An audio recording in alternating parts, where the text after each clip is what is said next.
restoration of temples. So, to start off with, I invite Swati to please say the school prayer. Good evening, everyone. O hidden light, vibrant in every atom. O hidden light, shining in every creature. O hidden love, embracing all in oneness.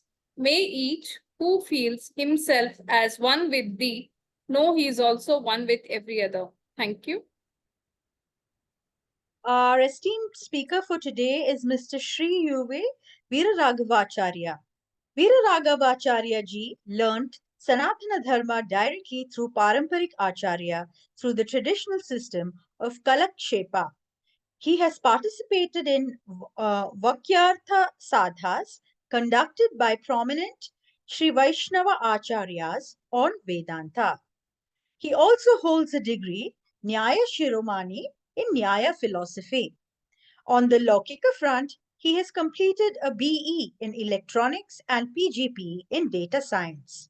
We are happy to welcome once again to the School of Ancient Wisdom our speaker for today's satsang, Mr. Shri U Veeraraghavacharya. Welcome, sir.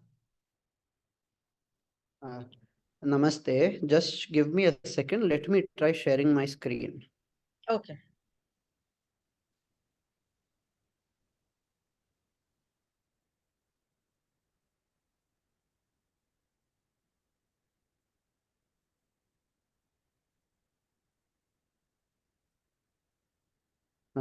Is this visible?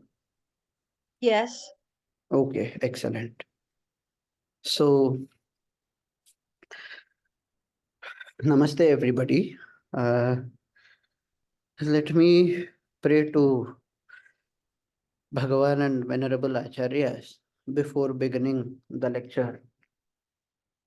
श्रीवत्सवं सकलशोदधिकौस्तुभस्य श्रीवासराघवगुरोस्तनयं ततश्च विद्यावाप्यविबुधोत्तमतां दधानं कुर्वे सदा हृदि गुरुं करुणाकराख्यं लक्ष्मीनाथसमारम्भां अथयां न मध्यमाम् अस्मदाचार्यपर्यन्तां वन्दे गुरुपरम्पराम् यो नित्यमच्युतपदाम्बुजयुग्मव्यामोहतस्तदितराणि तृणाय मेने अस्मद्गुरोर्भगवतोऽस्य दयैकसिन्धोः रामानुजस्य चरणौ शरणं प्रपद्ये श्रीमान् वेङ्कटनाथार्यः कवितार्किककेसरी वेदांताचार्यवर्यो में सन्निधत्तां सदा हृदि. So namaste everybody. I am Veeraraghava Dasa here to give a lecture on temple restoration and its significance. Now we need to understand from the basics. When we enter the topic of temple, what is really a temple? Is it just a place of worship, or is it an energy center, or is it just a place for the community to gather? What exactly is a temple? If you look at the slide, I have said it is all of these and much more. What is there in a temple? We should first understand that. When it comes to dharma, one of the meanings popularly used for the word dharma today is religion. It is not a very appropriate meaning of the word dharma. In fact, it is very inappropriate. But this is how, especially in Hindi, when they speak, they say Isai Dharam, Islam bhi dharam hai, in that way. If you look at the other religions, those that are not native to our subcontinent, you would see that they have their own places of worship. They also have some concept of Almighty. They go there, they worship. Is it the same thing with our Hindu temples, or is there something more to it? That is what we should first understand. Because if we don't even know what the temple exists for, we will not be able to understand the importance behind saving those temples, right? So, when it comes to being a place of worship, yes, our temples are places of worship. Who are we worshipping? This is a very big question. I remember some 5-6 years ago, temple worship as per Advaita Vedanta. One lecture was kept and I was asked to present the lecture. Why specifically Advaita Vedanta? Because Advaita says that there is only one Brahman, one Atma. One Atma alone exists. So what am I going to the temple for, to worship myself? What sort of nonsense is this? Somebody might comment, question. Shankaracharya has an answer for that. It is not as though in his days nobody asked. People obviously asked and he had an answer. He said, you are not at the level of realization where you can see only one Atma and everything else is illusion. We say the world is an illusion, but you cannot realize it. Unless and until you realize it, you need to develop yourself to reach such a state where you can realize. For that, there are several sadhanas necessary. Temple worship will help you in that process. It would help you with what in Advaita Vedanta they call Chitta Shuddhi. So, even if you are to believe that the entire earth, the entire universe is an illusion, going to temples and worshipping is a praiseworthy thing. Now we all know Adi Shankaracharya composed so many stotras, correct? He has composed stotras on several temple deities. We know about the story of Mukambika. You might have heard that he has composed Ranganatha Ashtakam on the Ranganatha of Sri Rangam. In this manner, Adi Shankaracharya composed on numerous deities. So even that very school which says that the entire earth, the entire universe is also an illusion, gives importance to temples. And it says, yes, yes, temple worship is important. Go and do it. Don't stop it. Therefore, we see even today's Shankaracharyas encouraging temple worship.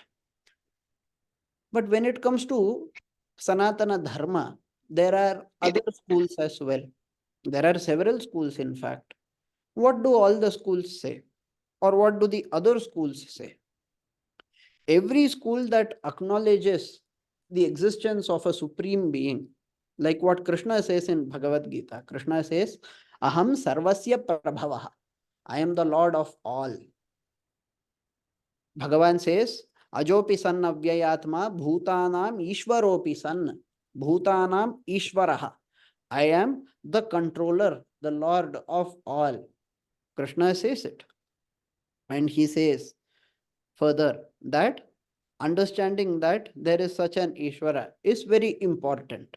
Understanding that there is somebody to save us. There is somebody who is the creator, preserver, destroyer, all of that. It is very much necessary. So, Krishna therefore says, Yoginam api sarvesham madgate nantaratmana Shraddhavan bhajate yomam teme yuktatamo mataha. Same yuktatamo mataha, there is a pathantara, the last sloka of the 6th chapter. So, Bhagavan says, Yoginam api sarvesham, among all the yogis, madgatena antaratmana Shraddhavan bhajate yaha saha yuktatamo mataha. So, Bhagavan says, among all the yogis also, he who worships me with focus, he who worships me with great focus, that person is considered to be the best by me. This is the meaning given by all the Acharya, Shankaracharya, Ramanujacharya, Madhvacharya. What Krishna says, they have to give that meaning only. They can't give some opposite meaning. So, all the schools acknowledge, all the schools which agree that there is a supreme being will also agree that there is a place of worship and you should go there and worship him. Now, there are some people, some modern schools are there. They say temples are energy centers. And some of them give different explanations. One such explanation that I heard was that after the creation of the universe, a lot of energy was left out after the Big Bang. This cosmic energy is channelized by temples. The architecture of temples is such that they attract all of these energies, and these energies then get channelized and help us out. This is an explanation given by them, albeit disagreement by scientists, and absence of scriptural mention. Our Shastras do not call them as energy centers. Shastras talk about place of worship. But there are some schools which say these are energy centers. No matter what, even they say you go to temple, it is good. Now, when you ask about the people, when you go, what happens to the people? Some people say it is very important to have temples because that is where community gathers. If you look at Islam, for example, the mosque is not just a prayer hall, it is also a place where the community gathers, interacts, networks, a lot of that happens. Building on that, I mean, this is not a very difficult thing, and it is not something wrong either. We have seen lots of newer organizations incorporating such things. Swaminarayan Mandirs, ISKCON Mandirs, they all give specific focus to public gathering while constructing the temple itself. So, temple is also a place where the community gets to gather. When the community gathers and interacts, some people who have problems will find their solutions. Only today afternoon, I was speaking to one person. He's a photographer. He has a son who has completed school and is looking to join a college. The son says, I want a particular college. But whether that son can get admission in that college or not, the father does not know. And he is very confused. What happens? His friend comes and says, don't worry. I know a person from the administration, whatever, of that college. I met him at the temple yesterday. This is a real story. I'm not even making it up. I heard this today in the afternoon. So he said, yesterday at the temple, I met a person. That guy happened to be in some administrative role in that college. I will give you his contact details. You talk to him. Your problem may be resolved. So what happens when community interacts? People get benefited. And this benefit is much more than individual benefit. The entire community gets to prosper. Wherever we have gaps, others come to fill it. Wherever others have gaps, we have the opportunity to fill it. That is a very great thing for the society. But are these things the only things about a temple, or is there something more? We need to think about it. If it is just peace of mind that I want, maybe I don't need to enter a temple. Maybe there are some other ways. Maybe if I go do meditation at my home or in some yoga hall, I might still get some peace of mind. Place of worship, why can't I worship Bhagavan from home? Place for the community to gather. While there are hundreds of places where the community can gather, why do we need a temple? The answer is that a temple is much, much more. A temple is a divine place. The temple has an element of divinity, which the other places wouldn't have. My puja room might have some divinity, let us say, but temple's divinity is different. How? We will look at that. So, a temple is divine. The divinity is what makes a temple something more than everything else. If we look at the history of temples, the modern view is that initially people were just worshipping random things.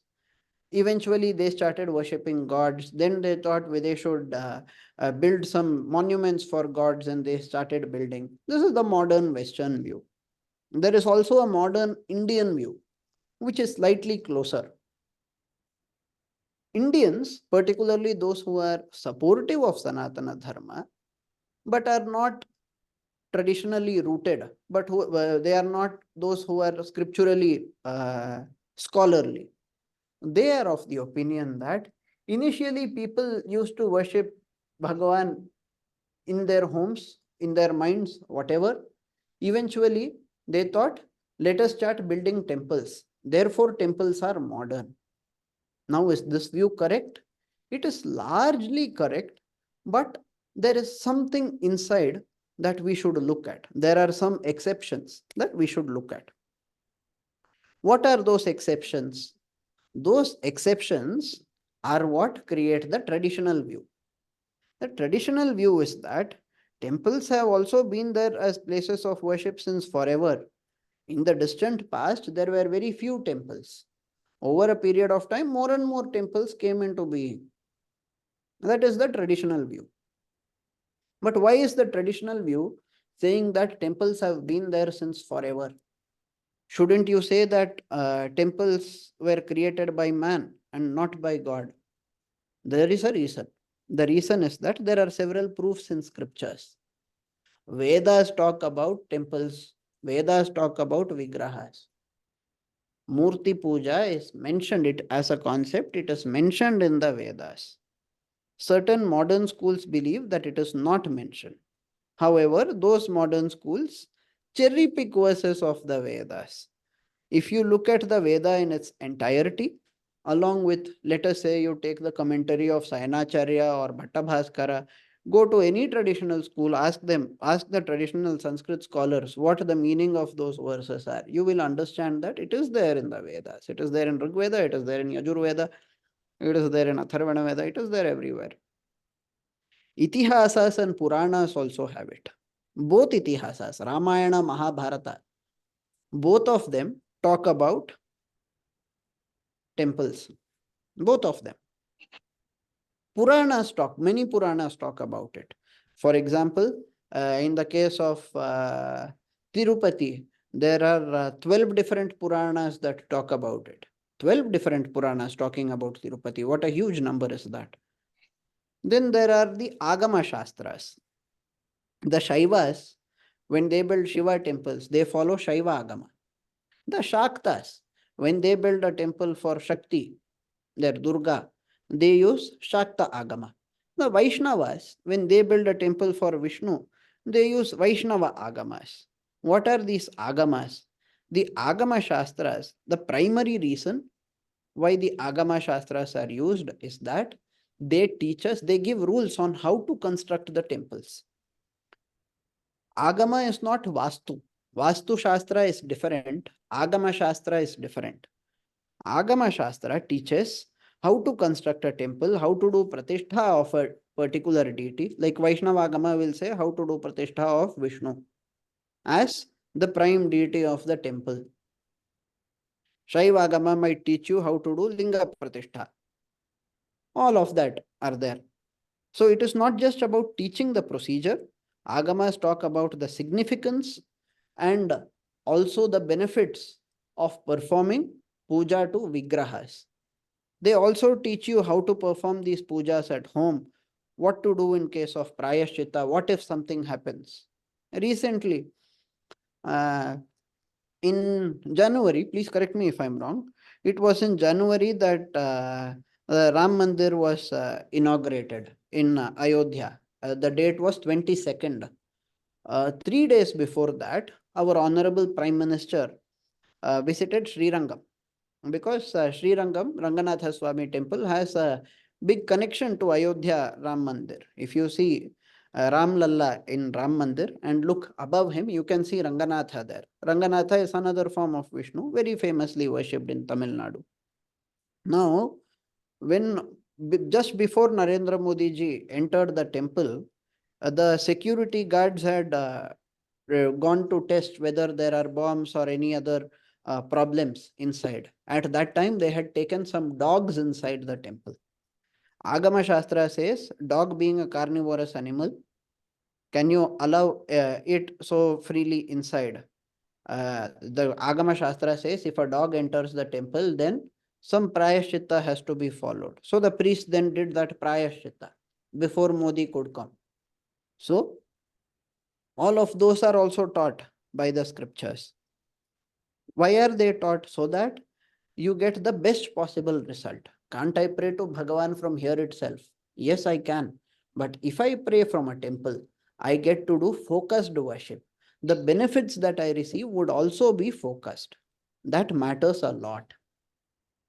So the Agama Shastras talk a lot. They talk about Punya Tirthas, Punya Sthalas, the history, the Sthala Puranas of some very important temples come to us through the Agama Shastras. So they are very important for us. If we are to look at the significance of temples, all the history is okay, but why are temples really necessary? Yes, I get a spiritual connect when I go there. I feel that I'm getting closer to Bhagavan.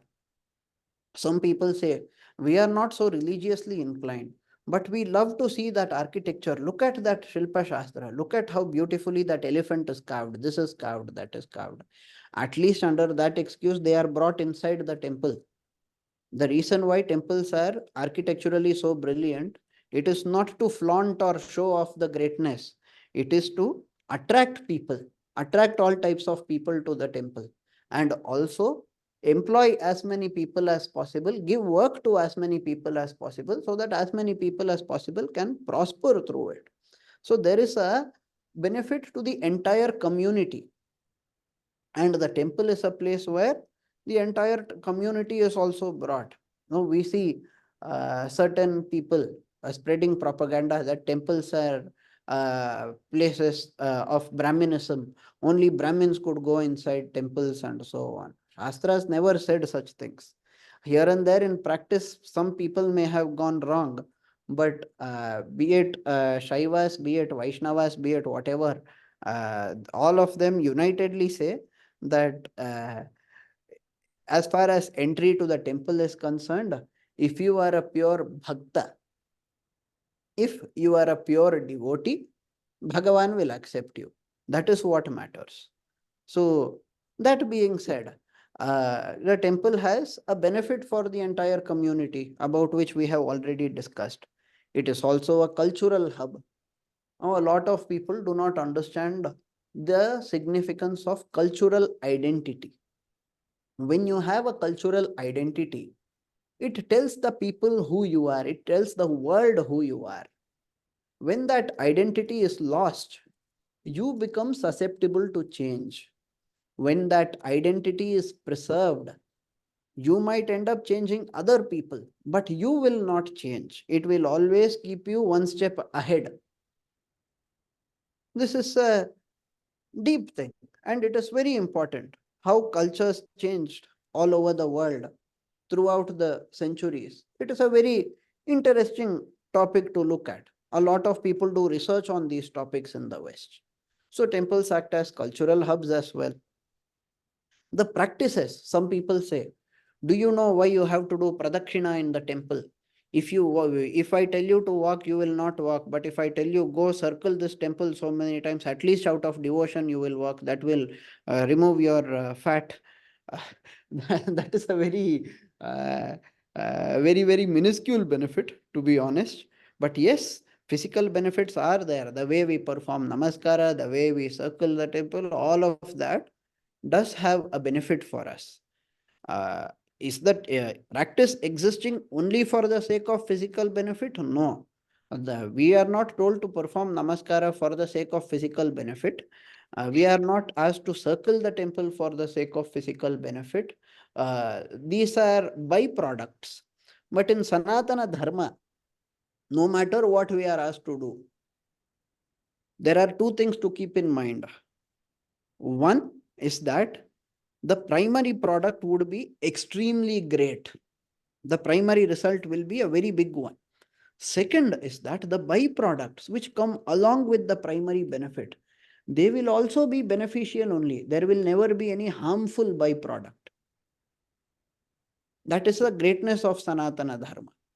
So, the physical health benefits that I get by going to a temple, circling in a large temple, going and performing namaskara, falling at the feet so many times of falling at the feet of Bhagavan, all of that, that is the physical benefit is there, but it is a byproduct. What else do we get? We get lots of things, right? I get mental peace when I go to the temple. I had so much tension at work. Then I went to the temple. I felt so calm. I felt at ease. I felt positive. You get moral guidance. Today, there are here and there in temples, you can see pravachanas, upanyasas being conducted. In ancient days, the priests themselves used to be extremely scholarly, and the upanyasas and pravachanas used to be much more frequent. So it was very easy to get moral guidance. When there is a scriptural authority, an authority on dharma is there, you go to that person, you say, I am facing a dharma sankata. I don't know whether I should do this or I should do that. What should I do? Please help me. There would be a person to guide. In those days, it was such people were many. Today, such people are unfortunately few. I get new hope. I get faith. It makes me to look forward to tomorrow rather than be sad about life. All of those benefits are there. But the original reason is overall spiritual benefit. So, if we are really going to divide the benefits that we are going to get by visiting temples, we get physical benefit, we get mental benefit, and we get spiritual benefit as well. That spiritual benefit is extremely important and unfortunately ignored at times. Why? Because people do not understand the difference between mental benefit and spiritual benefit. For example, when I go to a temple, I get mental peace. I get mental peace even by going home and sleeping. What is the difference? The temple will give me a spiritual benefit. It will take me one step closer towards moksha. I cannot see that benefit. It is not visible like money. But at the same time, I may not be able to realize that I am getting that spiritual benefit. Detecting something physical is easy. Detecting something mental is also easy. It is there in my mind. How do I detect something spiritual? How do I detect my papa karma getting disappeared? I say Gopura Darshanam. They say in Tamil, Gopura Darshanam Koti Papa Vimoshanam. That is from Sanskrit only. Right? By looking at the Gopura Darshana, you get Koti Papa Vimochana. 1 crore sins also, if you had committed, all of them will be washed away just by looking at the Gopura. Then, if you enter the temple, how much Papa Karma will get removed? Of course, this is a statement of exaggeration, but the point is that if you visit a temple, your Papa Karma will be removed, your Punya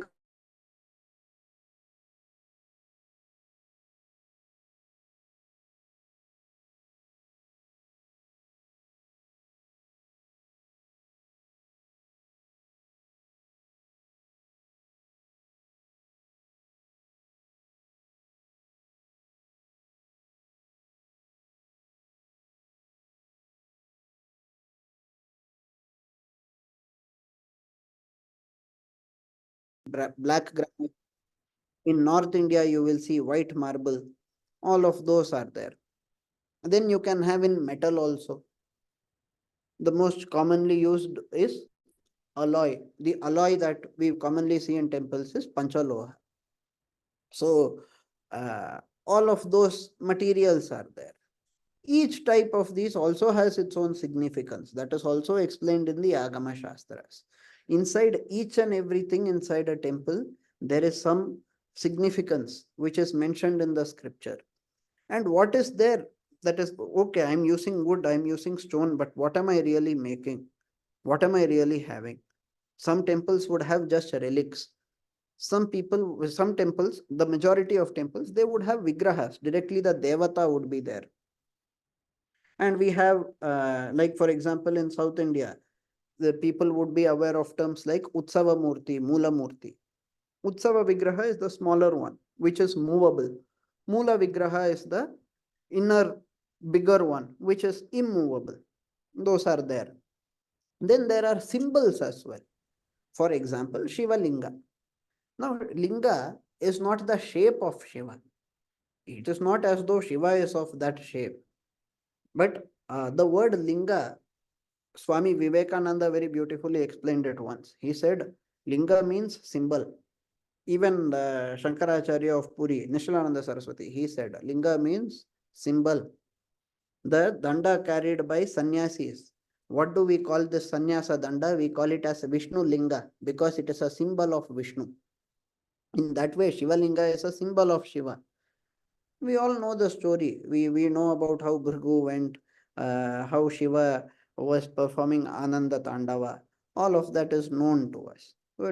So in some cases they are symbols, in some cases they are shapes. How to make that shape, that is also said by the scripture. You can't randomly imagine something. I cannot generate some random image using AI and then say this is what Rama looked like. That would be a very stupid thing to do. I have to look at what the scripture has really said. That is very important. So, when it comes to temples, some temples are praised in scriptures itself. Some temples, some places are very famous. Kashi, praised in scripture. Rameshwaram, praised in scripture. Srirangam, praised in scripture. Tirupati, praised in scripture. There are so many temples all over India, praised in scriptures. The scriptures themselves talk about the temple. There are some other temples whose mentions we cannot find in scriptures. But since very long, there would be stories like 1000-year-old temple, 2000-year-old temple with some stories saying 2000 years ago Bhagavan came here. You will not find it in your Shastra. But the people of the village will be believing in it. And it would probably have been true also. We cannot question it just because it is not mentioned in the Shastra. So these temples would be praised in folk tales and Sthala Puranas. Then there are some other temples which are praised in historical records. Maybe it is not there in scripture, maybe there is no famous story, but some historian has written that there was a temple here. I came here, there was a very beautiful temple, this is what the people were doing. That fellow wrote and went away. Now 800 years later, instead of that temple, some other religious structure, some structure of some other religion is standing. What do? We say, look, there is historical proof that there was a temple here. So that is about the types of temples. Then there are other temples also, local temples. People build temples, people pray. If something good happens in my family, I will build a temple for you. Something good happens, then that fellow goes and builds a temple also. After, we don't see about it in historical records, we don't see Sthala Purana, we don't see it in scripture, but the temple is still there. So there are lots of types of temples. In North India, the majority of the standing temples are modern because most of the older temples were raised by the invaders. So now we are coming to the crux of the topic. We are talking about not just temples, but about the restoration of temples. Why are some temples in ruins? We understood that temples are important. We have to protect the temples. But what happened to temples? Why are they in ruins? Invasion is the primary reason, but it is not the only reason. We should remember this. Invasion is the primary reason, but it is not the only reason. Okay. When people of other faiths, certain other faiths came, they invaded. They did not attack temples just because the temples were rich. We should remember this point because a lot of leftist historians would say they attacked it because the temple was rich. Your Hindu kings also did the same thing. What is the difference? That is not true. There are several historical records proving that the invaders attacked temples not just to loot some wealth or anything, but simply to destroy the Vigraha, destroy the place of worship. They did not like the Vigraha, they did not like people praying in that manner in the temple, and therefore they destroyed it. As an example, there was a Varaha temple in Delhi, which was destroyed during Mughal rule. That Mughal king himself has written, I saw the Vigraha, I found it disgusting. How can God have an animal face? I ordered them to destroy the temple. I ordered my men to destroy the temple. He himself has written. So, uh, it is not as though invaders attack temples only for the sake of money. Many invaders attack temples because they were places of worship of Sanatana Dharma. Then there are political reasons. Somebody at some point of time has some propaganda going on. one 150-year-old temple in Tamil Nadu. They said it has been constructed against the laws of the corporation. Therefore, we are going to demolish it. What sort of logic is this? It happens. In India, anything can happen. Correct? So, although I'm laughing, it is a sad thing to say. But anyway, so there are political reasons, political parties at play. We don't know where they get funding from, what encourages them to do these things. We are not aware. Maybe some other people are. But somewhere this kind of a problem comes. Then there are some other reasons as well. For example, when the Kashi corridor was made, uh, a large number of small temples were demolished. Smaller temples, which were very numerous and which would have been detrimental for development of that region, they were demolished. But the government promised, saying, although we want to demolish, we first want to move the vigrahas away and do pratishtha at a different place. Now the local people in charge of that, whether they did it perfectly or not, is a different story. But there are cases where temples are demolished so that better structures can be made and then they can be relocated there. There the intention is good. It is a rare example of a good reason for the destruction of certain modern temples. But some people then say Ahilyabai Holkar had built certain temples. She had renovated certain temples in her days. Ahilyabai Holkar lived during the days of the Maratha Empire, around the time of the third battle of Panipat, if I'm not wrong. She had done a lot all over India towards temple restoration and temple construction. Some of the temples constructed by her have been destroyed, demolished now in the 21st century. Is it fair? Is it not fair? Debates are going on. Then there are reasons like looting and plunder, which is what historians are fine with accepting. Yes, temples are very wealthy. A lot of wealth used to be stored in the temples so that the public could get benefited. It is not just for the public. Many times the public would donate to Bhagavan something very rich. I will donate this crown to you. The Vijayanagara king donates a crown. The Vijayanagara king donates a ring, a necklace, whatever, to the Vigraha to make it look more beautiful. And when the Vigraha is more beautiful, the Bhaktas enjoy it even more. And the Abhaktas, then they get jealous more and more, and eventually they want to loot and plunder. That also happens. Looting and plundering has happened since forever. The Pindaris, right? If I'm not wrong, I think that is what they are called, who were part of the Maratha army. They attacked Sringeri Matha during the days of Tipu Sultan. This happened. They were, despite being Hindus, when they saw the wealth, they decided that they should also attack. Why? Because their minds suddenly forgot dharma. This also happens at times. The records are there in Sringeri, explaining how it happened and everything. Or if we go to Sri Rangam, we can see the Muslim invaders came after they left. The Rajput mercenaries who were recruited to defend the temple from the Muslim invaders, the mercenaries themselves started attacking the temple and demanding money. They themselves started looting. So all of that happens. At some point of time, man becomes blinded by wealth and decides to loot and plunder.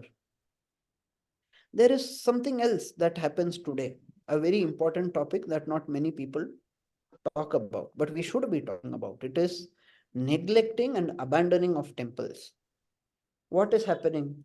Oh, if I am a priest, I will remain a priest. I just say mantras, I do puja, I don't get any money. But look at my neighbor. He went outside, he did some business. What he did, I don't know. But first year he bought a bike, second year he bought a car. Now 10 years have gone and he has bought a bungalow. I have made the mistake of being an idiot. I have been a temple priest. I will make sure that my son and daughter study and they get Western education and they do some big job. What will I do? I will send my son to the US. I will send my daughter to the UK. Many people have done that. When people do it, when the temple priests themselves do it, what happens? When other people do it, there is some impact. But when temple priests do it, there is a huge impact. I'll give you a simple example. This happened in Madhurantaka. I heard a few years back that there was a Shiva temple in somewhere there in Madhurantaka. I'm aware only of the location of the Rama temple, but somewhere nearby that Shiva temple was also there. In that temple, the hereditary priest was there. After his time, his children did not take up the job. Others did not take up the job. People visiting the temple were also too few. Eventually, people all moved away. People moved to Chennai, some people moved abroad, whatever. Now, what happened? In complete neglect, that temple went. Now, at some point of time, people of some other faith started encroaching the land. They started building their places of worship. They started taking stones from here. They started doing things one by one. What was the problem? Nobody was there to question them. When people went, when some locals went to question them, they were told, look, you just have an unused building. This is unused land. You guys are not doing anything here. When we are trying to do something good, you are coming and stopping us. How is this fair? This kind of argument happened. So, neglect and abandonment, that is happening a lot. We should try our best to stop it. Then, of course, there are natural disasters. If you see Sri Ranga Mahatmyam, it will say that the temple is very ancient, but at some point of time it got submerged. Then, during the days of uh, Kili, Kili Vallabha Sora, Kili Sora, they call him. In Tamil, they call him Kili Sora. Some people think that he is Killi Valavan. Historically, it is not 100% established whether he was Killi Valavan or some other Chola king. But whatever be the case, the Chola king was going, he was there on a hunting trip. At that time, he heard a parrot sing praise about that land, talking about that temple. But he could not see any temple there. Then he asked his soldiers to do the work, and then they saw that there was a temple in ruins. That temple is Sri Rangam temple today. It has been renovated and built and in a grand manner and everything. So natural disasters are there. Once in a while they will come and they will hamper the temples. Then of course there is vandalism. Once in a while people, in Tamil Nadu it is very famous, right? The habit of stealing the original Vigraha, selling it abroad for a lot of money. Very recently I heard about a particular lady who was into the practice of selling rare artifacts, especially palm leaf manuscripts and so on. They would sell it to the West, they would sell it to some place like Germany and other countries, and then they would get lots of money. All of those are also happening. Now, if we really want to restore temples, technically, what do we need first? We need documentation. We need proof that there was a temple. I say there is a temple there. People say, Where is the proof? You show me the proof. Was Rama an engineer? How do you know that he constructed the Ram Setu? They can ask very easily. Of course, Ram Setu is a Setu. But we saw the case in the at Ram Mandir also. The same thing happened. Even the judges asked. So what do we need? We need historical records. Records of people writing that there is a Rama temple there. Scriptural records were also referred to there during the case. But more importantly, historical records. And then archaeological evidence. Can I find ruins where the Hindu items are there? So they said, for example, in the case of the Shiva temple, which one was it? I don't remember. Gyanvapi Mosque. They said it is so clearly visible that we don't need a separate archaeological evidence. It is 100% visible that they have built it on the top of a temple. So that is very important because that is how law works. Law will function on the basis of evidence. So you need a proper documentation. Where do you get the documentation from? It is not very easy to always get. How much our lawyer Parasharanji suffered is something that only probably he can explain. Uh, but yes, there is a lot of work that goes behind. It is not just him. A lot of other people were involved. A lot of good people, they tried their level best to provide as many records as possible, as many proofs as possible. Lots of things were done. If you want to conserve You have to conserve the structure, you have to conserve the murtis, the vigrahas, you have to conserve the material, you have to conserve the details, whatever is carved there or whatever is engraved there. Many temples have stories written on the walls. Some stories would be scriptural, some stories would be historical. They are of great value. But what would happen? Some department that controls the temple would come. It will say, I am taking care of the temple. It will say, you Brahmanas did not take care of the temple properly. Look at me. I will show you how to clean the temple. It will take water jet and spray water all over the temple walls, and all of these ancient writings will disappear. So those kinds of harms are also happening. We need to conserve them as well. We need to ensure that all the information is kept alive, even if we are not able to decipher it today. At some point of time in future, we should be able to do it. Some people are doing it during the rule of some Vijayanagara kings and other kings. Or even the Pallava kings, there were writings, some writings in Brahmi, some writings in Telugu, some writings in Manipravala, all of those. And the script may not be very easy for us to understand. So all of that has to be looked at because they talk about the cultural richness, the historical richness. All of that needs to be conserved. But for that, what should we do? Just speaking in this manner is not going to be enough for me. I have to go and do something more, right? I need to speak to the public. I need to get the public speaking so that it becomes a case in the judiciary. And if there is a good time, then the government will also be favorable and not opposing the restoration of the temple. So in the ideal case, we would need the support of government, judiciary, public, all the. That is how it works. But is there an urgency? That ruin is there. Let it be there. How does it matter? What if I do it after 20 years? Or why should I even revive it?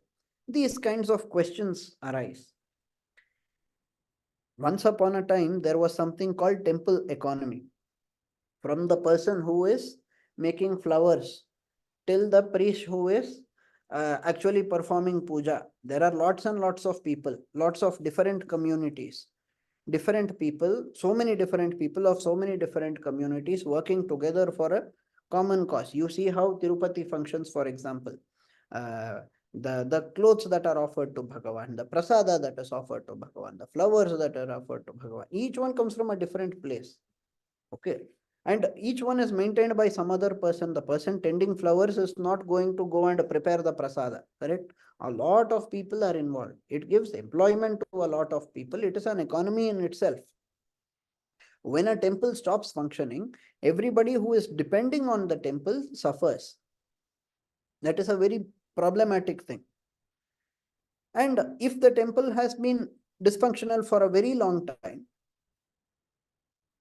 we should understand that unless and until we are able to create livelihood for the people nearby, they will also not get attracted towards serving the temple. What about the family of the priest? When a temple stops functioning, we talked about a case where the priest is sending his children abroad, but there are many priests who are very poor. All that they have done is learn Vedas, learn how to perform puja. They have not studied anything else. When the temple stops functioning due to some reason, what will happen to them? What will happen to their children? They don't have another means. They don't have a means of livelihood. One fine day, the government will come and say, you don't have the right to be the priest at the temple. We will bring people of other community. How dare you upper caste person be the priest? We will bring some other community person. You bring whoever you like. But what are you saying? Are you even morally correct? What is going to happen to the priest? That has to be understood. Today, what is happening? Temples, more and more temples are going into disuse. More and more priests are going away. And the future generations are not learning about the temple practices. Today, even if I restore a temple, finding a person who is qualified enough to perform puja properly in the temple is not so easy. It is a very difficult thing. I went to Gujarat. In Gujarat, there was a village called Chanod. It is on the banks of Narmada, if I'm not wrong. A very beautiful place. Fortunately, I was there before the flood. If I was able to see. So there in that temple, they are saying we are not able to run it continuously. We are in need of qualified priests, but we are not getting any priests. If at all we get priests, they come to more developed places of Gujarat. They will come to Ahmedabad, they will come to Vadodara, to Chanod. People are not willing to come. What are we to do? We cannot pay too much money also. So at some point of time, there is a there is an increase in demand for people who can perform these kinds of pujas. Why? Because more and more people are going away. Nobody is studying it. What will I get by studying it? What am I going to do? Just ringing the bell and showing Karpura to Bhagavan. Why should I even do it? I will do it at home if I am a theist. People will start thinking that way. So the priestly community is very much changed because of this. If we want the future to have priests properly, then we have to understand the urgency and start reviving temples so that whoever is there with the knowledge is connected to the temple properly. And there is a huge religious impact when there is you can see how people of certain Abrahamic religions grow. Whenever they go to a mountain, they will build a place of worship for themselves. In every mountain they go to, they will build a place of worship for themselves. That is the habit of one particular people. There is another people, they have the structure of gathering. So they call it Jama, right? What do you mean by Jama Masjid? It is where everybody gathers, right? But they will say for every city we will have a primary masjid and then there will be secondary ones. So they have an organized way of spreading. They understand the impact, the religious impact of having a place of worship. If you have a place of worship, if you have people going there, coming there, just looking at them will also create a difference. There is so much psychological play going on inside. Then there is the religious economy, the culture is impacted. And sometimes, if the culture is impacted, it becomes non-fixable. You cannot bring back the old culture. Once the culture is destroyed, it becomes very difficult to revive. This has also been seen in certain cases where the people who were very religious, who were performing in a particular way, they changed completely over a period of time. After that, the government brings a law saying no non-vegetarian allowed, no liquor drinking allowed, no room booking allowed. Those kinds of rules are brought by the government. What do people do? People can't stop doing whatever they are doing. They will continue drinking liquor, they will continue doing all the wrong things, but they will do it illegally, breaking the law. It is having a cultural impact. When there is a temple, in my college days, there was a guy who he used to say, once I had liquor, then I was going, I was going, when I was going, I saw a large photo of Chandrasekhara Saraswati, the person they call Mahaperiyava in Tamil. He used to be a Kanchi Shankaracharya. When I would see his photo, I would feel so ashamed of myself. I felt so ashamed that eventually I stopped drinking. Though there are people who have come out of problems just by looking at photos of religious people. So imagine the impact of a temple. All of that is also going to be very important for us. Now we are coming towards the end of the lecture. I have kept it as light as possible. But what can the public do? What should we do? Hmm? What we should do is scout for ruined and dysfunctional temples. Look around us. There is one Ram Mandir in Ayodhya. When people informed, lots and lots of people donated so much. So many thousands of crores of rupees went there. The same people in their own villages, when temples were getting ruined, how many people donated how much? Who knows?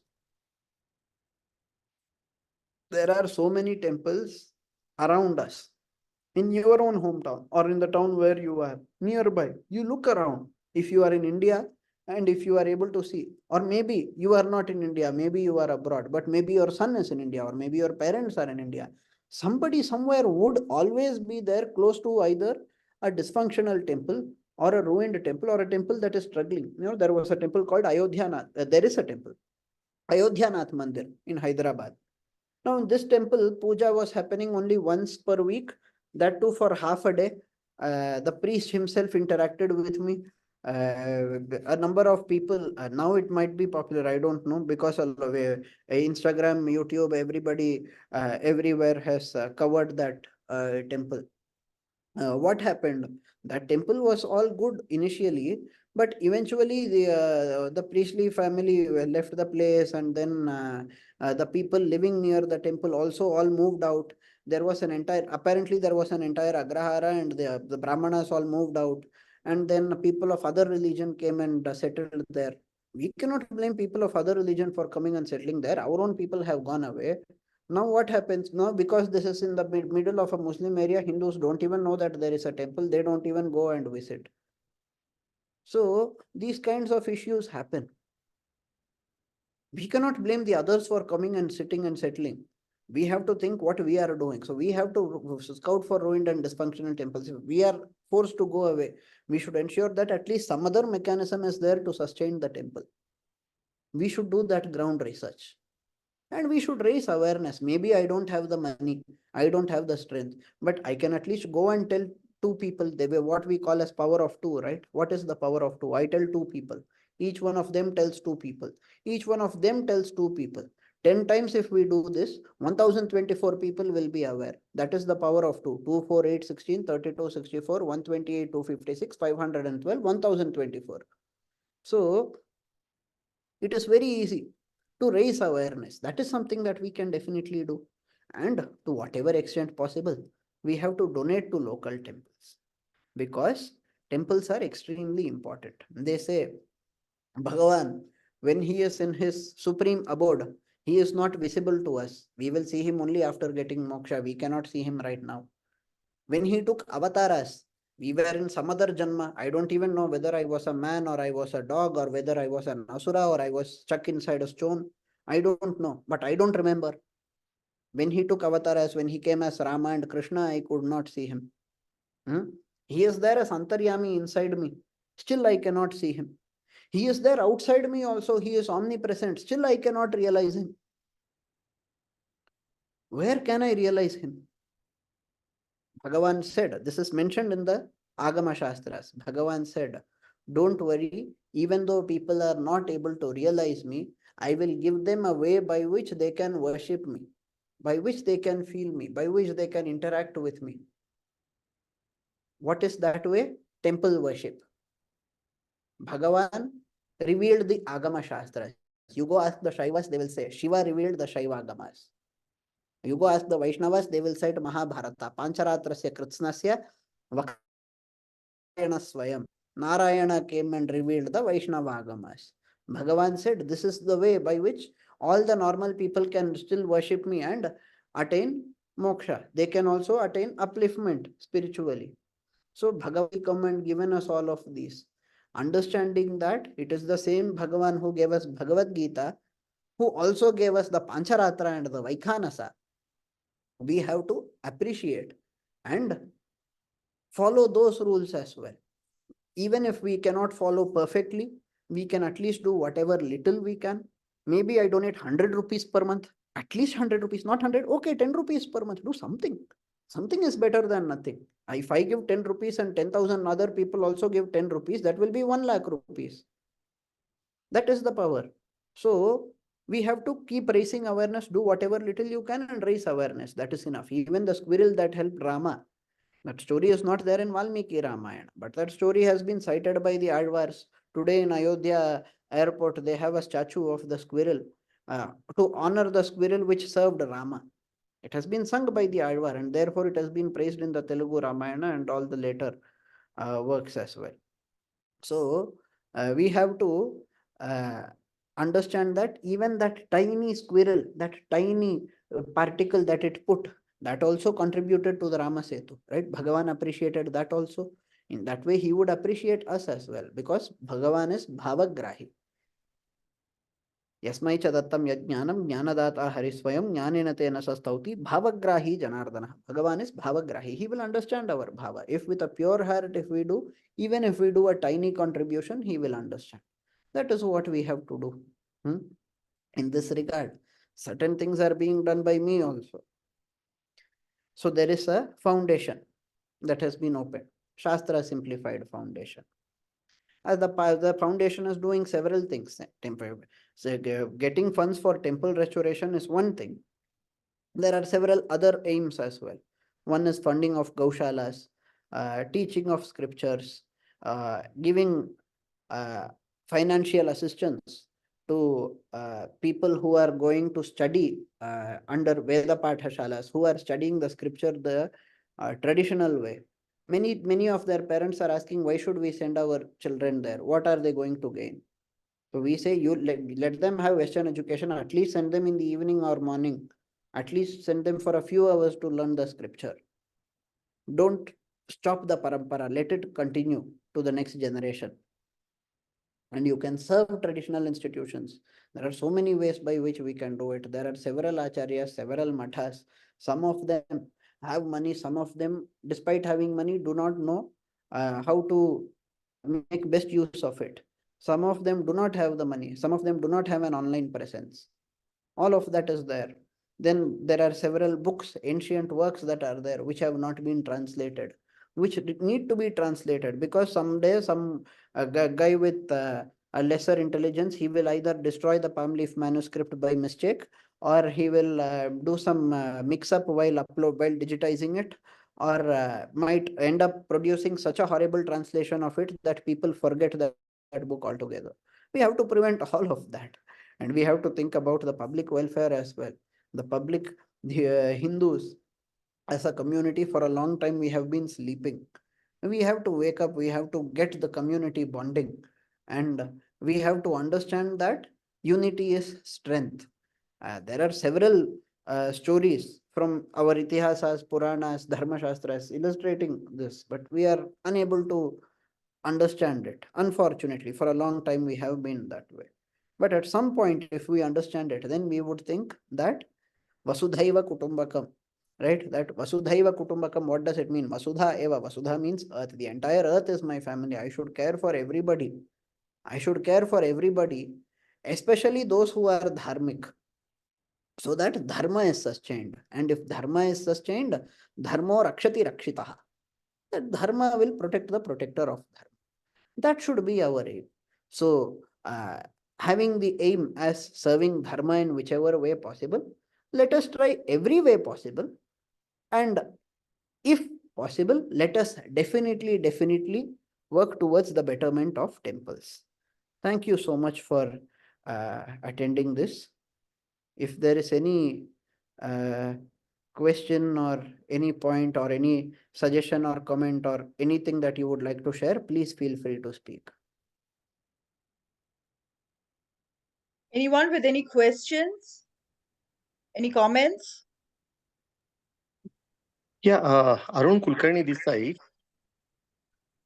Veeraraghavacharya, thank you very much for a very insightful session.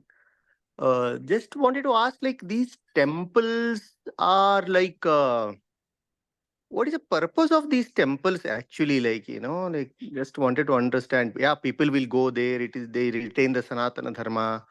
Those all things happens. It's fine, but why they get constructed in a big way? Only few temples like Kedarnath, such a huge flood could not destroy it. But Somnath got destroyed so many times. So what was a different kind of a consecration both would have undergone? Shastra does not tell to construct a huge temple or anything. Okay.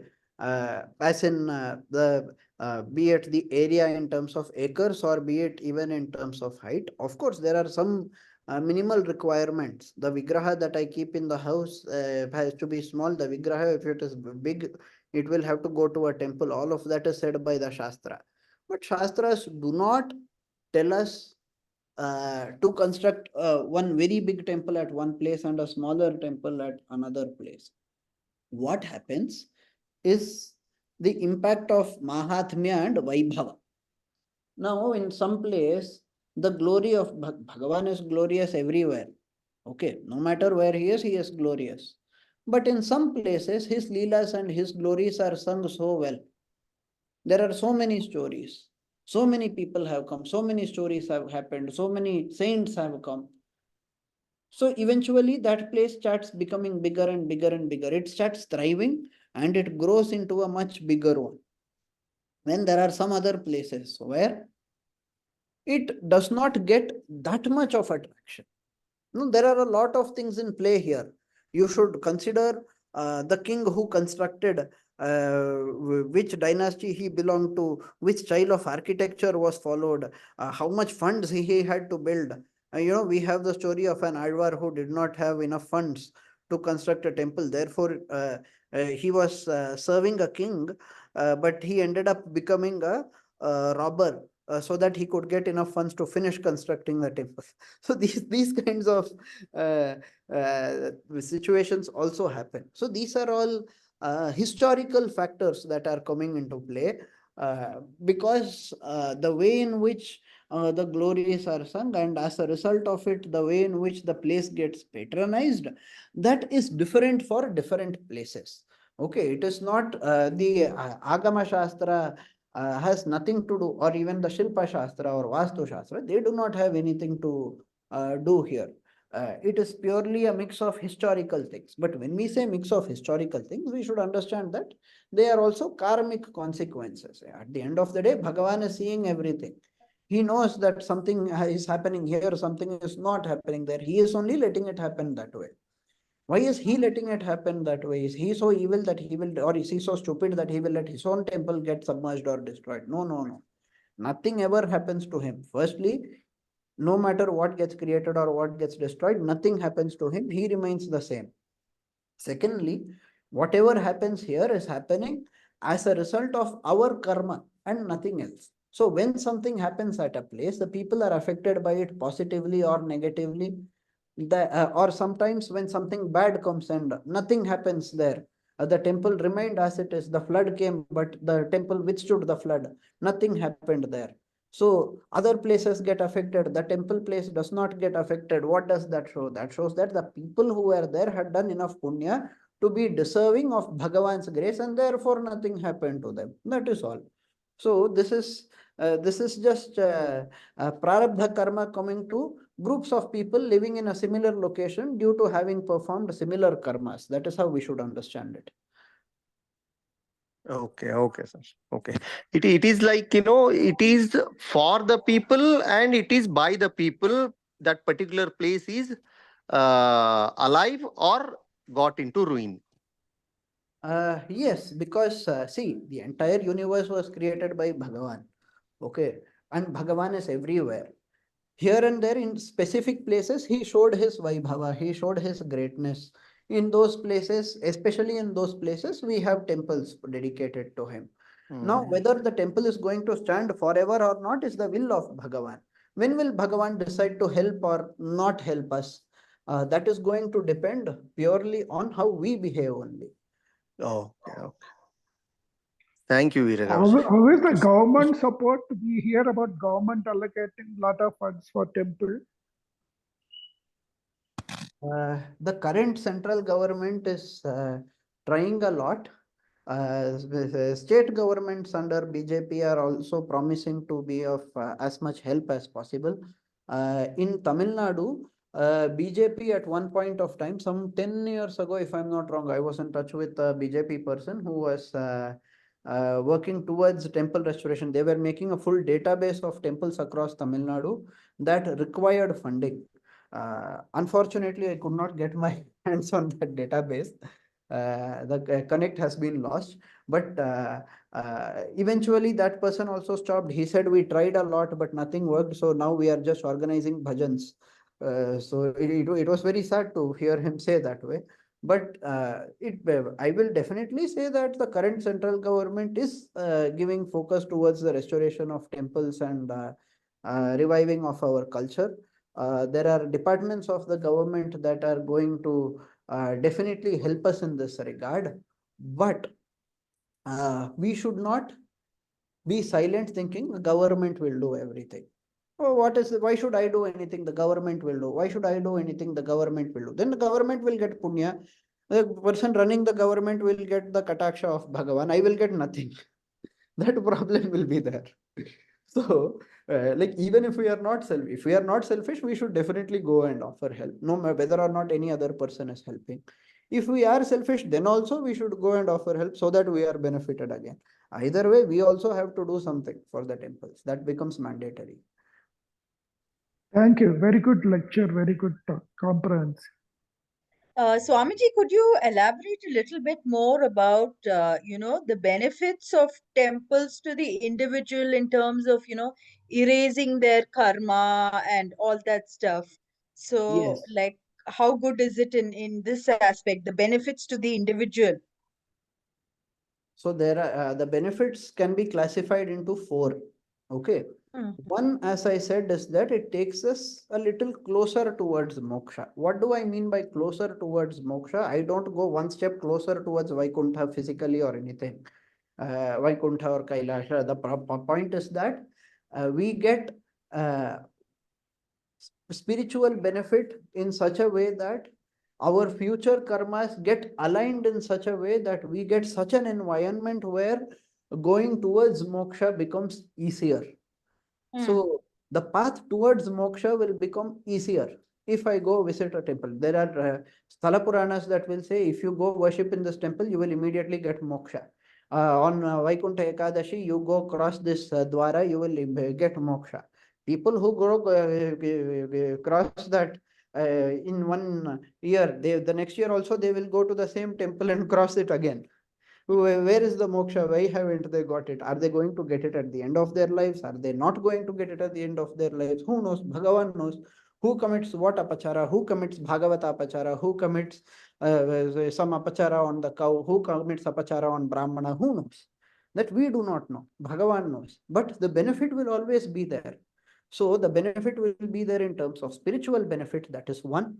The second will be punya. mm, I'm ignoring the mental benefits, okay? The mm, mental peace and everything, I'm ignoring that. I'm sticking mm, to the scriptural points. The mm, second benefit is punya. You mm, get punya karma by visiting the temples. mm, The third is that you get your papa karma removed, mm, okay? So there would be so many papas that we have committed in the past. We don't know how mm, many papas we committed. As I walk, maybe maybe without even knowing, I'm killing an ant while walking. I don't know, but that is mm, also a sin. mm, If I'm unknowingly doing it today, it is probably because knowingly I would have done it in the past. mm, Some unknown sin, some knowingly done sin is making me to get the vasana and do something in an unknowing manner. So, mm, at the end of the day, what do we say? Papaya paripidanam. If you have done papa karma, you will have suffering as a result of it. mm, That suffering, how do I get out of it? So mm, people say, uh, there are like atheists might argue saying, okay, let us say I have done something bad. If I just go to the temple and pray to Bhagavan, you are saying your sin will get washed away. What sort of logic is this? mm, We say, no, a person who truly feels bad mm, that I have committed a crime. If I know that I have committed a crime and I feel bad about it and I want to turn over a new leaf, I want to become a good person. That mm, with that kind of a bhava, when I'm going to the temple, it will give me all the benefit. mm. Otherwise, it will not give me the benefit. Uh, this is a very important point. Gunajala prakarshepi dhivaratvepi janmataha sarva tirthavagahepi nicha vrittirna shasyate. This is said in Subhashita Nivi by Swami Vedanta Deshika. So even if you go to every single tirtha, if you are a nicha vritti, you will not be respected. You will not be able to go and advance spiritually. If So you have bad behaviors and you continue yes. to, So as uh, an evil person, like what they show in movies, right? Some villain will be there. He would have just killed 1,000 people. Then he will donate 1 crore rupees to the temple. That business doesn't work. Bhagavan is not a businessman. Business never works with Bhagavan. So just because you go to a temple, it does not mean, or go to a Punya Tirtha, you go take a Ganga Snana or whatever, that is not going to automatically remove all your sins. mm, That doesn't happen. People go, they take Ganga Snana. After coming out, also, they have some problems in their lives. However, that itself is proof of it. So we say that you need to correct your bhava first. When you correct behavior, your yeah. bhava, yes, your behavior, your thoughts, words, and actions. Mm, Manasa vacha karmana, if I become good, if I become proper, then all of those benefits will come to me in multitude. mm, So the temple will give me focused benefit. It will give me a special benefit. If I'm good in my thoughts, words, and actions, then why should I go to a temple? If I'm good in thoughts, words, and actions, then also I should be able to sustain that state of mind. There are many people who are good for 40 years, 50 years, then they don't see any point. I was so good, nothing good ever happened to me. What is the point of being good? Let me take the bad path. Some people move away. Some people don't have that vairagya. Some people, some people have it, but they are still suffering. How do they come out of suffering? If I had come out of suffering, I would have never changed. People might argue that way also. All of that change is given by the temple. Okay, so this is the third benefit. So I said spiritual benefit. Then I said it gives punya. Then I said it removes papa. The fourth type is prayashchitta. Now, specific temples, they would say, have specific benefits. You go to this temple, you have this problem, you go to this temple. You have that problem, you go to that temple. Why do they say that? Bhagavan is the same everywhere, right? How does it matter which temple I go to? No, no, no. Bhagavan is the same everywhere. But there is a difference when it comes to us getting focused benefits. As a simple example, air is the same everywhere. Air is there right in front of me. There is air inside the cycle tire. There is air inside the lorry tire also. But air behaves differently in all of those, correct? The lorry tire, it is able to sustain the entire weight of the lorry. In the cycle tire, it is able to sustain the cycle. With the air in front of me, I don't know what it is sustaining, but it is there. That is all. I can't even feel its presence. But it is air only, the same air. What is the difference? The difference is how that air has been channelized. In the same way, the blessings of Bhagavan get channelized through specific incantations, specific rituals, specific constructions, specific pratishthas. Because Bhagavan himself has told us that this is the procedure. When we perform in that way, it will give us a better benefit. Therefore, when they say, oh, have you gone mad? Then go to Gunashilam, they will sprinkle some water on you and then you will get cured. Oh, why can't they sprinkle some other water on me from some other temple and cure me? Maybe they can, but this will definitely work. Specific temples have specific use benefits. Yes. Punya means blessing, Swamiji. Like you'll get punya means whatever I pray Punya is for, a good I mean, karma. for me, it will happen. Punya doesn't necessarily mean blessing. Punya is that which leads to a better state of being. Punya is that which leads to a better state of being. Papa is that which leads to a poorer state of being. That is it. This definition will work everywhere.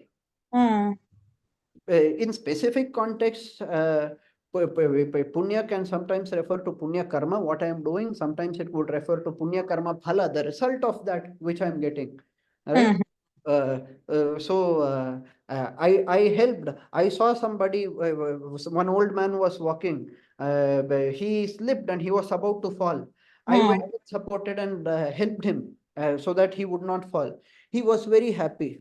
Then what did he do? He blessed me with 1000 rupees. Let us just a random example I'm giving. So, of course, this is not God. This is not some spiritual blessing. It is a monetary blessing. Yet, the karma that I did is different, right? I went and helped him, and then he reciprocated for it. In this manner, there is a reciprocation system in karma. If you do good, you will get good. If you do bad, you will get bad. Paropakaraha punyaya papaya paripidanam. This is the teaching of our scriptures.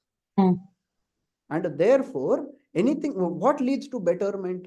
Betterment means what? I get good. How will I get good? If I do good, I will get good. I have to do good. So I have to do punya. If I do punya, I get punya karma phala. So we say he has done so much punya that he is a king today. Done so much papa that I am a beggar today. People might be saying that way. What does it mean? If he has done so much punya, it means he has done a lot of good karma. That's it. Okay, and like how will you get out of this? See, when I'm walking, I may kill an ant advertent, by mistake. So continuously I'm getting caught up in this karma, this thing. How will I get out of it so easily? Even without my mistake, I'm doing so many, without being conscious, I'm doing so many sins. What is the way to get out like that, with so That is many, a very every good time question. something will become a consequence, then how do you keep on going on like that, no? I can add one more question to your list of questions before answering.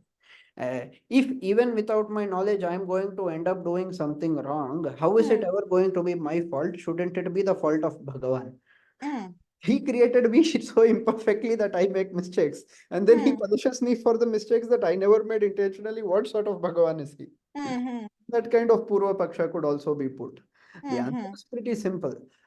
See, whatever mistake we do unknowingly, we do not really get a phala for that. mm. Okay. There's no karma for that. But it is an indication of an already committed karma. So by mistake, some people do punya. By mistake, some people do papa. Mm, Like how some people by mistake they step on ants and kill. There are mm, people who by mistake place some food somewhere and forget it, and ants get to eat and enjoy as well. mm, That is also there. Punya by mm, mistake. But mm, what makes me to do a punya by mistake? It is not my intention, right? I never tried to do it. What makes me do a papa by mistake? I did not intend to do it. But mm, there is some past karma that I did. If mm, so every karma has a consequence. That mm, consequence sometimes comes in the form of experience, sometimes it comes in the form of action itself. mm, So this is the example given by my venerable Acharya in his Yaksha Prashna Upanyasa back in 2007, if I'm not wrong. He said, he gave, or was it in the Tattvamasi Upanyasa? I don't remember, but somewhere he gave this example. He gave the example of Duryodhana. mm, Duryodhana in Mahabharata, he asks, you are saying that when I was born itself, there were evil omens. If you knew that I'm going to be evil, when I was born itself, you knew I was going to be an evil guy. Where is mm, my fault in that? I was just born at that time. mm, mm, So the thing is, sometimes the effects of karma do mm, not come in the form of experience. Experiences, happiness, sadness, right? Pleasure. And mm, mm, sometimes the effects of karma come in the form of newer thoughts, words, and actions. mm, So by mistake, if I'm stepping on on an ant and I'm influencing the ant, its family, whatever, all mm, of that is a consequence of some karma done by me in the past already. And if that karma was done intentionally, its phala will come to me in the form of experience. mm. That is it. Okay, if it's not intentional, then it's okay. God will cover up for it when Yes. you visit the temple Yes, regularly. that Okay. will be covered up. That will not be a problem. But okay, but intentionally also I have done so many karmas. What about them? We have said punarapi jananam, punarapi maranam, punarapi janani jathare shayanam. It is going to happen forever. How are we going to survive then? Hmm? Mm, How am I going to get moksha? Always there will be some karma or the other mm, past. The answer for that is told by Bhagavan. You get moksha. Moksha is the state where you are free from karma. Now, mm, how to get moksha here, different schools have provided different ways. So, for example, Adi Shankaracharya said, contemplating on the Mahavakyas, after getting the Diksha on the Mahavakyas, you contemplate on their meaning, you do Shravana, Manana, Nididhyasana, you will get moksha. That is a specific procedure he gave. mm, The Vaishnavacharyas, they stuck to mostly what Krishna said. Either the Bhakti Yoga part or the Sharanagati part. Sarva dharman parityajya mam ekam sharanam vraja. Aham tva sarva papebhyo mokshayishyami. Bhagavan said. So, you perform Sharanagati. Sharanagati means surrender. You mm, surrender to Bhagavan. You do a formal surrender to Bhagavan. And then he will save you. He will protect you. He will give you moksha. mm. Okay, okay. Those methods are there. Mm. Okay, any more questions and comments? No more? Acharya, you are from Bangalore or Hyderabad? No, I'm originally from Tamil Nadu only. You reside now where? Currently, I'm in Mumbai. Oh, you mean to say that is your place of stay for settled there, Uh, or you no, keep traveling? no, I keep traveling. Just 1 month ago, I was in Kanchipuram for 1 month. So uh, once it depends. Uh, Oh, okay, okay, okay. You are a sanchari then. You don't have a particular settled place like that, is it? no, Like I have a home. Okay. I have settled place, but I have 2 3 settled places. Oh, predominantly where you will be available like most of the time. No, that is difficult to say. Because Okay. it depends. Sometimes for certain events, I have to travel to Tamil Nadu. For sometimes I have to travel to, like last year, I traveled to Gujarat so that I could teach some students in a Pathashala. Oh. Some So this month I Chaturmasa, was where you will supposed to be go to available? North India, but the plan got cancelled, unfortunately. Okay. For So Chaturmasa, where you will be, sir? no, I'm not performing Chaturmasya Vrata. Okay, okay, okay. That is not being performed by me. And I am just a brahmachari. Okay, I am also not a sannyasi. I am not a dandi sannyasi. I am a brahmachari only. Okay. A brahmachari of Deshika Sampradaya, where Swami Vedanta Deshika, he lived as a grihastha his entire life. Ramanujacharya took sannyasa. But Oh, Deshika did not take sannyasa. Our Sapradaya says that it is not necessary to take sannyasa ashrama to get that moksha.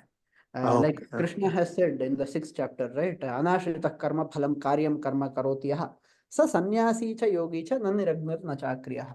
So Okay. anashrita karma phalam, whoever is doing karma phala tyaga, who is not dependent on the phala of the karma while performing that karma, he Uh, who is doing that karma, doing the karyam, duty, who is doing his duty without seeking that result of that duty, that person is a sannyasi. So what we do is called karma phala tyaga. Karma phala tyaga meaning I will do the karma, but that phala of that, oh Bhagavan, I will offer to you. Why? Because Bhagavan is the one who is actually making me do it. I am not really the doer. Naham karta, oh, Haridev karta. Bhagavan eva svaniyamya swarupa sthiti pravritti svasheshata karasena. Anena atma kartra, we have a satvika tyaga. We recite saying that it is Bhagavan himself who, oh, by his own will, decides to use us in a particular manner. So when we oh, think that way, we are getting out of kartrutva, doership. We do not declare the doership. Uh, when we do not have doership, that means we are karma sannyasi.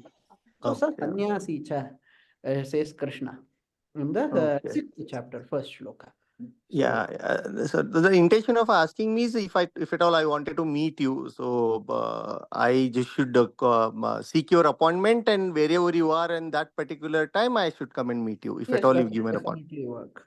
that's fine. Okay, okay. Wherever I am, or if I am going to travel towards your place, then even better. Yeah, yeah, yeah. Next month, at least for 3 weeks, I will be in Tamil Nadu only.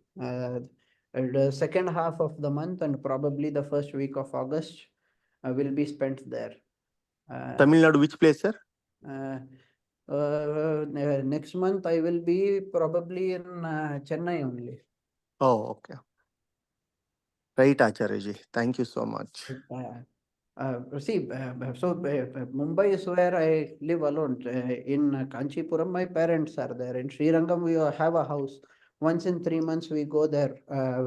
There is Utsava that we perform. We have a temple also. There is a temple trust, and my father is the treasurer and everything. Oh, okay. So we perform the Utsavas there.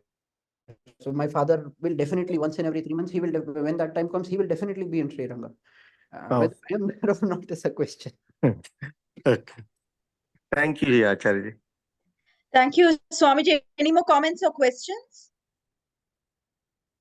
Okay, so behalf of the School of Ancient Wisdom, we wish to ardently thank Swamiji for his insightful talk on temple restoration. It was interesting and easy to follow. So we wish Swamiji all the best in his future endeavors and look forward to his continued association with the School of Ancient Wisdom. Thanks once Thank again. you. Okay, Thank you so bye-bye. much. Yeah, you're welcome.